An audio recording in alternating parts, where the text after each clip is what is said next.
Mark 5장. They went across the lake to the region of the Gerasenes. When Jesus got out of the boat, a man with an evil spirit came from the tombs to meet him. This man lived in the tombs, and no one could bind him any more, not even with a chain, for he had often been chained hand and foot. But he tore the chains apart and broke the irons on his feet. No one was strong enough to subdue him. Night and day among the tombs and in the hills he would cry out and cut himself with stones. When he saw Jesus from a distance, he ran and fell on his knees in front of him. He shouted at the top of his voice, "What do you want with me, Jesus, Son of the Most High God? Swear to God that you won't torture me." For Jesus had said to him, "Come out of this man, you evil spirit." Then Jesus asked him, "What is your name?"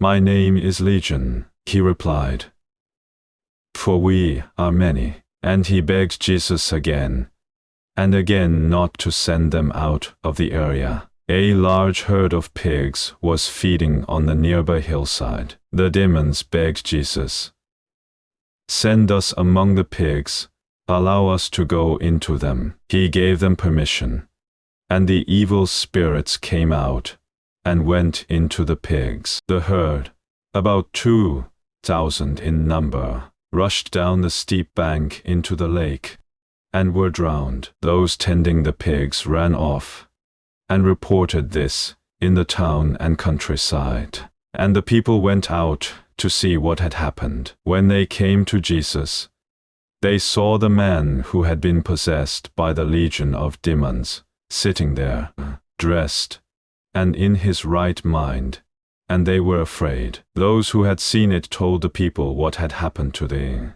demon-possessed man and told about the pigs as well. Then the people began to plead with Jesus to leave their region. As Jesus was getting into the boat, the man who had been demon-possessed begged to go with him. Jesus did not let him, but said, "Go home to your family and tell them how much the Lord has done for you, and how he has had mercy on you." So the man went away and began to tell in the Decapolis how much Jesus had done for him, and all the people were amazed. When Jesus had again crossed over by boat to the other side of the lake, a large crowd gathered around him while he was by the lake. Then one of the synagogue rulers, named Jairus, came there. Seeing Jesus, he fell at his feet and pleaded earnestly with him,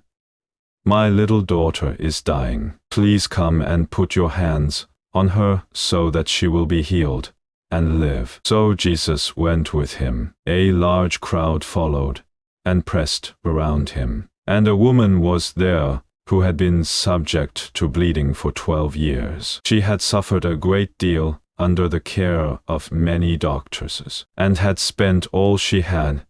Yet, instead of getting better, she grew worse. When she heard about Jesus, she came up behind him in the crowd and touched his cloak, because she thought, "If I just touch his clothes, I will be healed." Immediately her bleeding stopped, and she felt in her body that she was freed from her suffering. At once Jesus realized that power had gone out from him. He turned around in the crowd and asked, "Who touched my clothes?" "You see the people crowding against you," his disciples answered.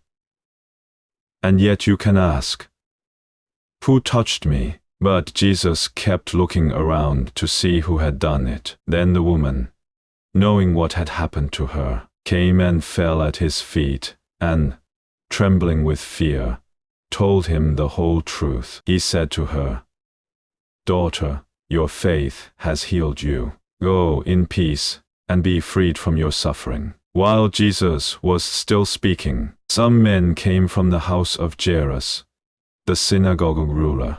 "Your daughter is dead," They said, "Why bother the teacher any more?" Ignoring what they said, Jesus told the synagogue ruler, "Don't be afraid, just believe." He did not let anyone follow him, except Peter, James, and John, the brother of James. When they came to the home of the synagogue ruler, Jesus saw a commotion, with people crying and wailing loudly. He went in and said to them, "Why all this commotion and wailing? The child is not dead, but asleep." But they laughed at him. After he put them all out, he took the child's father and mother, and the disciples who were with him, and went in where the child was. He took her by the hand and said to her, "Talitha cum," which means, "Little girl, I say to you,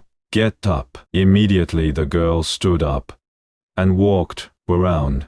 She was 12 years old. At this, they were completely astonished. He gave strict orders not to let anyone know about this, and told them to give her something to eat.